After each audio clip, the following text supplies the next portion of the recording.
want to briefly talk to you about the honor killings, female genital mutilation, and child brides. Many of you are here because you are already aware of the heinous religious ceremonial acts of Sharia. But what we want to do is make others aware that this is taking place in the United States. As recently as June 7th, we had a doctor out of Livonia in the Northfield area arrested for performing female genital mutilation on 7-year-olds from Minneapolis. We know that they have been doing that. They've been searching and reviewing this for over 12 years here in the United States of America. As a woman, I cannot support any portion of Sharia, not just because of its oppression toward women, but it is a complete ideology that suppresses freedom and liberty, and it is formed in the pits of hell. I'll just say it straight out. The Word of God tells you in John 10:10 that Satan comes to kill, steal, and destroy. But Yeshua came that we might have life and have it more abundantly. And there is life and liberty in freedom in America. And I personally believe that our U.S. Constitution neither needs repealing nor replacing. And I believe that Sharia is something that is moving in constantly. We have over 300 cities now that are trying to push Sharia on the books in replace of the U.S. Constitution. Part of that is so that they can oppress women. They had a case where a woman's husband was being abusive, and the judge did not rule against the husband because he allowed an imam to testify, and he testified that that's part of their religious Sharia practices. So it was okay to abuse his wife because that's part of Sharia, and that judge did not prosecute the husband because of the testimony of an imam. And this is in the United States. I'm not talking about Afghanistan or Syria or Lebanon. I'm talking about the United States. This is happening, guys, and we need to make sure that people are aware that these Sharia-inspired laws are detrimental to our safety, detrimental to our future, detrimental to women. Female genital mutilation, they remove the clitoris, they sew up the labia, and they tell you that that's the only way to be a pure Muslim woman. They stitch your vagina shut so that you will remain a virgin until you have been married. And it is absolutely heinous. There's no way you can call that practice a righteous and holy act. It is barbaric. It's done in North Africa, it's done in Islamic countries, and it's done, unfortunately, here in the United States. So we want to see everyone who's brought up on charges of that properly prosecuted. The doctors are home on house arrest. I don't know if you saw that on the news. Channel 4 reported that the doctors that were arrested last week for performing female genital mutilation are home on house arrest. Now, they've cut and sliced the private parts of young girls, and they're home resting with their cable and their internet. It makes no sense. So we cannot continue to allow that. I ask that you would talk to every woman that you know, especially the young women who are being deceived that this is some type of anti-Muslim stance. We're anti-ideology. And unfortunately, because of their prescribed ideology, peace to Muslims is when we're in subjugation to them. It's not the peace that you and I think of, let's all get along to go along. It's subjugating us to their tyrannical rules and dictatorship. And that's not peace. And it's not peace on our watch. So I thank you guys for coming. We're going to continue to stand here and wave our flags and say no to Sharia. But let women know what's taking place here in the United States. That we've already had courts that have ruled in favor of Sharia, which dishonors women, not honors them. Thank you very much, Denise. Is Janice Daniels around? There's Janice. Janice has got some words to share with you today. Good afternoon, everyone. Thank you for being here. I'm not telling anyone here anything that you don't know, but political correctness is the enemy of free people everywhere. It is political correct thinking that needs to be replaced right now by absolutely correct thinking. Political correctness would tell us that Islam is a religion of peace. absolutely correct thinking tells us that fundamental Islam, as advocated by the Muslim Brotherhood, is a political and a military ideology of conquest. The Muslim Brotherhood needs to be designated as a terrorist organization now. Political correctness would tell us that Sharia law is compliant with the Constitution of the United States.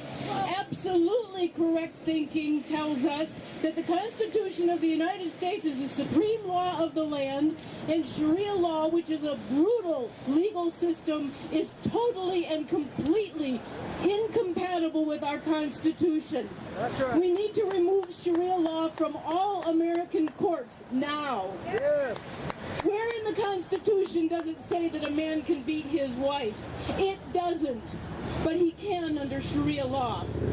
Where in the Constitution does it say that a person can get their hand chopped off if they're caught stealing? It isn't, but under Sharia law, they could. Where in the Constitution does it say that a wife has to have a male accompany her if she leaves her own home? And if she does leave her home, she has to dress in an outfit that looks like a tent? It doesn't. But Sharia law says she must. Our political servants today are violating their sacred oath of office by not protecting and defending the United States Constitution against enemies both foreign and domestic. And they should lose their seats because of it. It is political correctness, willful deceit, or abject ignorance that causes them to lash out at us instead of protecting the United States Constitution. It's time that we take back our country. It is time that we stand for absolutely correct thinking. I thank you again for being here, and God bless America. Thank you. Thank you very much. So my name is Bill Nalu, and this is it's sort of surreal to be among you folks. At 8 years old, my family fled literally overnight from Baghdad. I am an immigrant, and I'm here to tell you, sort of as if I'm coming from the future, 40 years into the future, that this isn't the same America that we came to. It just isn't. And so I guess what I offer is the fact that we are at a critical time in the history of these United States, where we're going to define who we are by what we are not. And what we are not is anything that is not upheld by the Constitution of these United States. It's a real simple story for me here. We immigrated to Germany. We left for Germany in 1973. We spent about 3 years there. And one of the first things that we noticed, because I was one of the first Christian refugees that was in Germany, was that there was nobody there to pick you up. There was no second language ESL classes or any of that junk. You just assimilated. You're in the host country, so you assimilate. And so when we came to America, my father noticed that my sister and I, who's about 1.5 years younger than I am, speaking in German. We had been here about 2 months. And so he called me over and he says, "Why are you speaking in German?" And I said, "Well, you know, it's comfortable." He said, "Why are you not speaking English? We're Americans now." And I said, "Where would we get to learn it?" He said, "What are you talking about?" I said, "Well, our teacher, you see, Dad, our teacher she's Arabic." He goes, "What?" I said, "Well, yeah, we've got this ESL class, English Second Language." And he just about blew a head gasket. So the next day he marches into the school and he spoke to the principal. And the principal proceeds to explain to my father, who speaks 7 languages, why we have to ease these children into this language. It's very difficult for them, he said. It's very hard for them to assimilate. And so my father, who's not exactly patient, said, "Are you just about done, sir?" He said, "Yeah." I said, "How long do you think it took them, my children, to go from Arabic to German?" And he said, "I have no idea." He said, "Well, I do. 3 months, solid, fluent German." He says, "How long do you think it's going to take them to go from German to English?" He said, "I have no idea." He said 2 months, and we've already wasted 2 months now.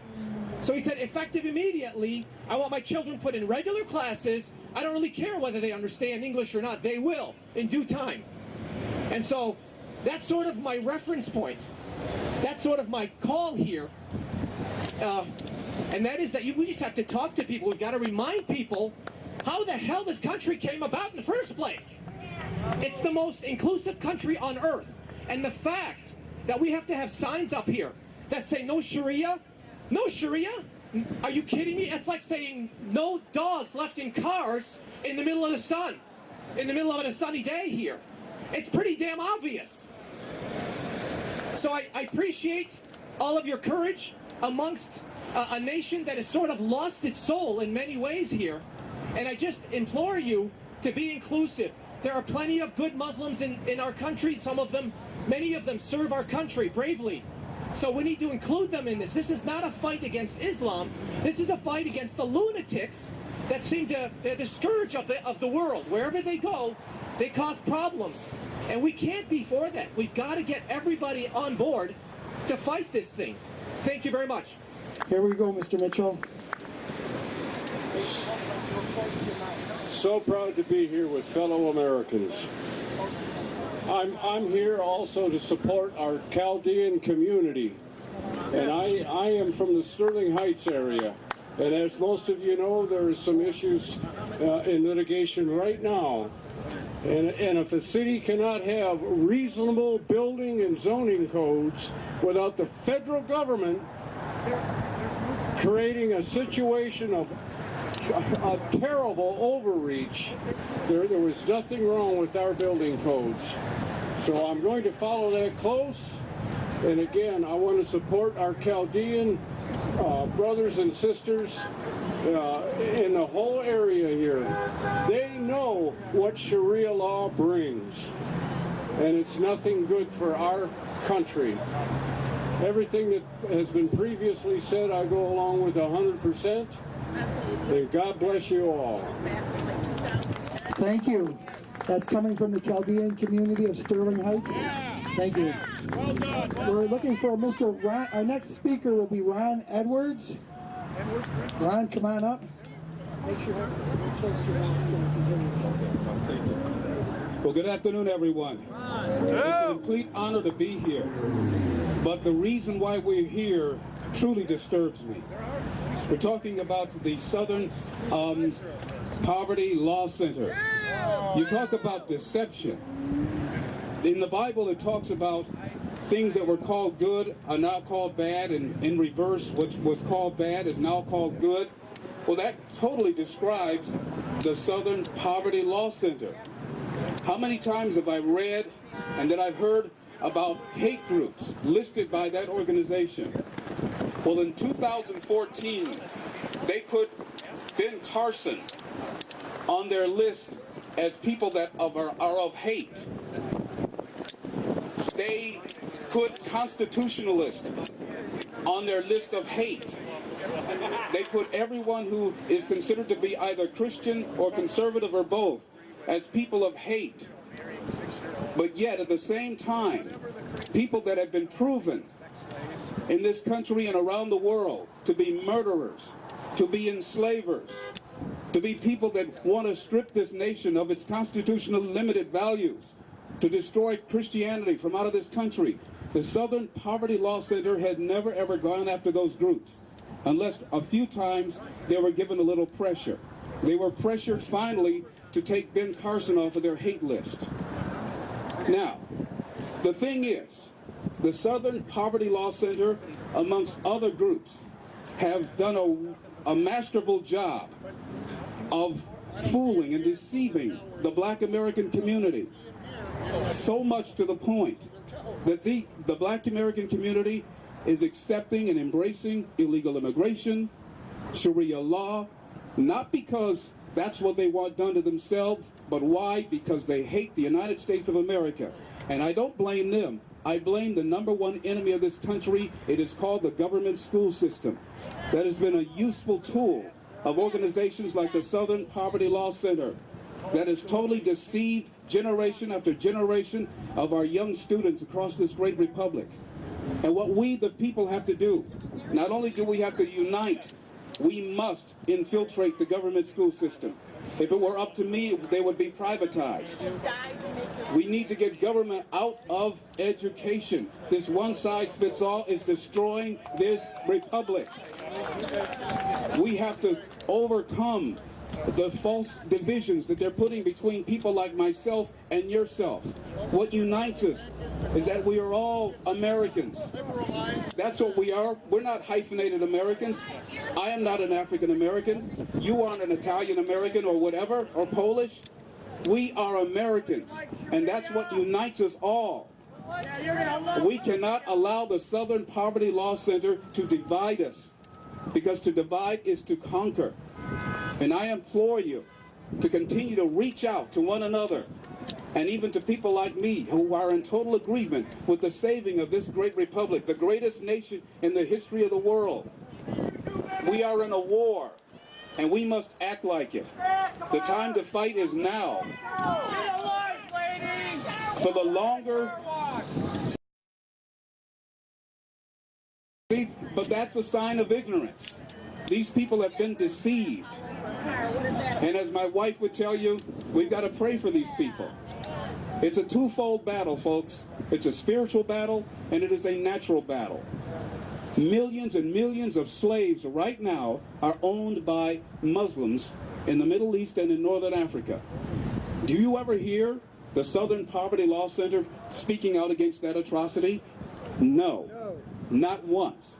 But yet, they keep the black American community ginnied up about what happened 150 years ago in this great nation. We have to wake people up, or they will permanently put this nation to sleep. Again, the time is now to work together, to fight together, and even if we have to die together. But we cannot leave this system of tyranny for our children and for our grandchildren and great-grandchildren. I thank you all for being here. I thank you for accepting me to be a small part of this fight for this great republic. I love you all. God loves you. God bless America. God bless you. And may America bless God. Amen. Thank you. Thank you very much. We appreciate those great words, and it opened my eyes a little bit. We're going to bring up our next speaker is going to be Gary Kubiak. So Gary Kubiak will be speaking next. I'd like to thank the everybody for speaking so far, and thank the police for being on site here. Law and order. Here you go, sir. Hello, my name is Gary Kubiak, and I'm a Sharia phobe. As Muhammad said, a woman is 1/10 of a man, no matter how hard she tries to be equal to her husband. So this is from Muhammad's days that Sharia law has been implemented, so we must realize that it goes all the way back till then. Nothing new. But I'd like to advise you about a House Bill 4499. It was introduced by Representative Michelle Hoitinga. This is basically the same bill that was turned down from Dave Agema, American Laws for American Courts. This bill is being tweaked, but we need for you to call your state representatives to sign on to this bill to give Michelle Hoitinga some support. HB 4499. And this bill will possibly be have a House conference the latter part of the summer or early fall. So this is where it starts. Like some people have said, we shouldn't even have to have a bill to judge on American laws for American courts, but we all know we've got leftist judges that judge otherwise. So let's support Michelle Hoitinga, a brave lady. This is a women's issue, so all you women out there, call Michelle Hoitinga's office too and tell her you're in support of what she's doing, because already she's been called an Islamophobe and a racist, but we need brave legislators surrounding her to get this passed. So HB 4499. Thank you. Thank you. Okay, we're going to bring up Dick Manasari. And I just want to make sure that when all the speakers are done, they stick around, because all the speakers, you're going to get a Trump Unity Bridge button for speaking today. So here you go. Dick? Thank you. I think it's a great It's a great day when people come out and express themselves, assemble. We have our freedoms, but there's a bunch of people living within 20 and 30 miles of here who in America are slaves today. 1.6 billion people follow Sharia around the world. Tens of thousands of those people are now in America. We have 7% of all the unvetted Syrian refugees, 98% of whom are Sharia compliant, in Oakland and Macomb County. We therefore have slaves, women and children who are alive today, and they're basically slaves. The master is the father or the man that they're with, and they are actually slaves. Think about that. We have slavery in America. We have slavery in Oakland County, Wayne County, and Macomb County. We used to read about runaway slaves. Well, today, a runaway slave would be a woman who wants to get out of the master-slave relationship in Oakland County. How does that woman get away? And if she gets away and brings her children, a price is on her head, just like the runaway slave from 150 years ago. That's incredible. That's exactly what we have. We're going to read something that was sent to us to read today from a runaway slave, a woman who left Sharia, and this is her message to all of you. Her name is Farah Prudence.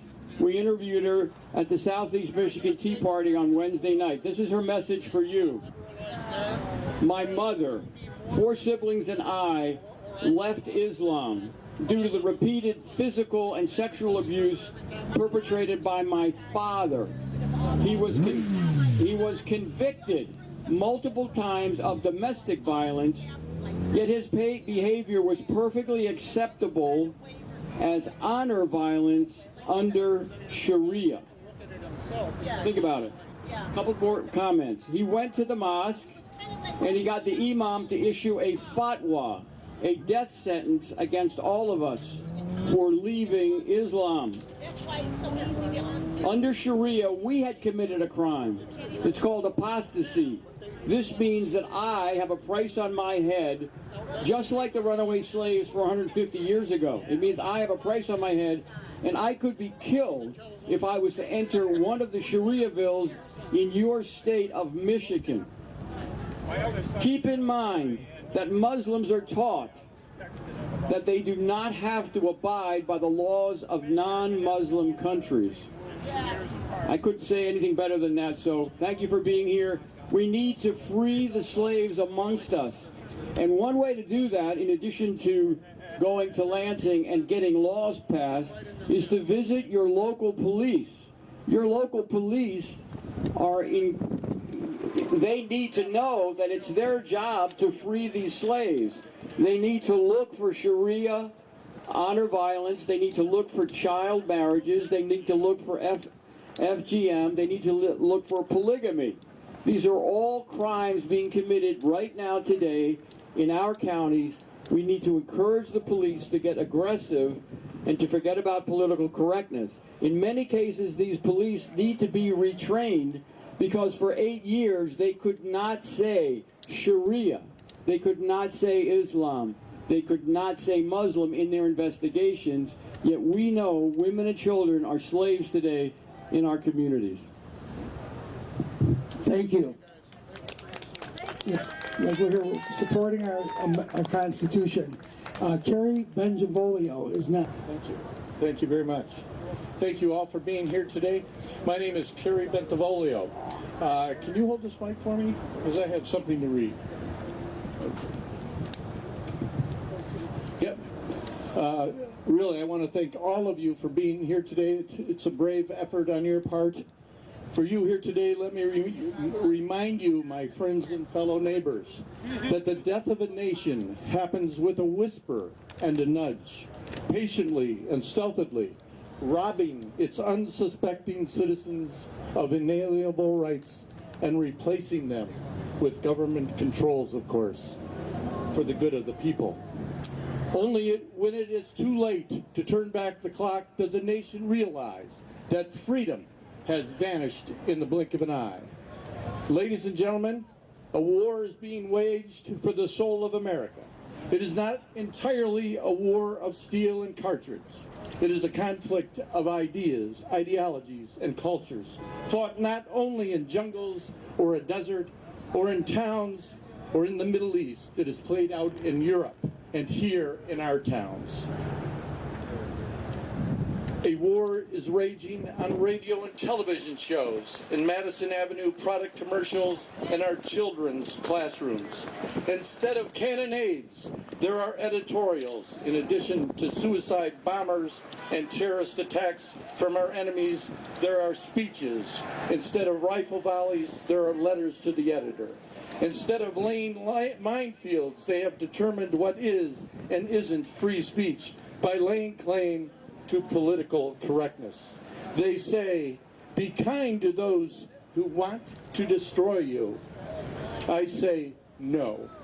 No more will we allow foreign invaders intent on destroying the uniqueness of what it is to be American, to win more battles. I fought for my country and I want it back. I say no to Sharia law. What say you?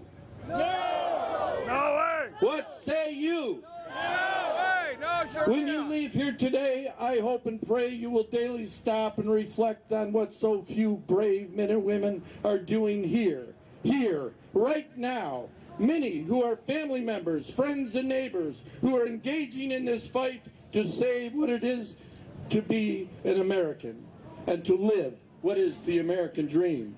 I hope you will remember this day, a day when we engaged in what appears to be a small battle in a great war.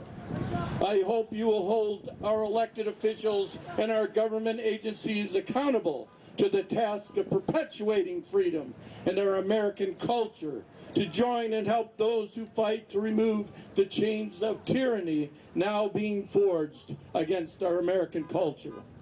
Today is one step forward in that fight. Know that you hold the power in your hand and have, by being here today, no more you have said, this is my country. I want to thank you for your service here today. I commend you. You are my heroes. But let me warn you, there is no rest for the successful. Every day we shall engage those traitors to our cause of what is American. You know who they are. The traitors are on television, radio, and yes, many of our leaders have sold their soul to force Sharia upon us. We are Americans. We will not rest nor take solace in our victories long, nor will we become complacent in this valiant fight. We must prepare ourselves further. We must move forward inch by inch and yard by yard every single day until we win. This war depends on you to carry it forward, for our children shall know freedom, and our children's children will know here today stood you, the modern-day American patriot, a warrior for freedom, because of you here today who carried the flag forward and who stood firmly for God, for family, and for America. From the deepest reaches of my heart, and especially to my good friends here today, thank you for giving me this opportunity to speak. May God bless you all. Thank you. Thank you.